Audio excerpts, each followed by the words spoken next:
எனது அன்பான சொந்தங்களே, நான் உங்கள் ரக்ஷா. இன்றைக்கி 3வது டெக்னிக்கான சூஷினை பற்றி தான் பார்க்க போகிறோம்.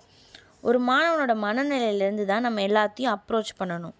நம்ம ஔவையார் சொன்ன மாதிரி, கற்றது கைமண் அளவு, கல்லாதது உலகளவுன்றது தான் சூஷின். 1/2 கப் காஃபி இருக்குது, அது ஃபில் ஆகணும்னா நம்ம வீட்டில் இருக்கிற ரசத்தை போய் அந்த காஃபி கப்பில் ஊற்ற முடியுமா? ஊற்றுனா எப்படி இருக்கும்? நல்லாவே இருக்காது.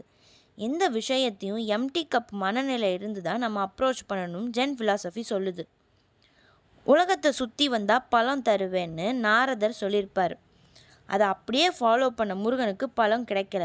ஆனால் பொறுமையாக ஸ்மார்ட்டாக அப்ரோச் செஞ்ச விநாயகர் வின் பண்ணிட்டார். இதுவும் சூஷின் மெத்தட் தான். சிம்பிளாக சொல்லப்போனால், ப்ரீ ஜட்ஜ் பண்ணக்கூடாது.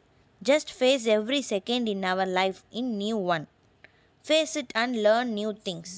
எனக்கு தெரியுன்ற அகம்பாவத்தை விட்டுட்டு என்னது, எப்படி, ஏன்னு எல்லாத்தையும் புதுசாக அணுகணும். சிறிய சிந்தனை தான் பெரிய மாற்றத்தை உருவாக்கும். லைக் பண்ணுங்கள், ஷேர் பண்ணுங்கள், சப்ஸ்கிரைப் பண்ணுங்கள். Happy mind, happy life.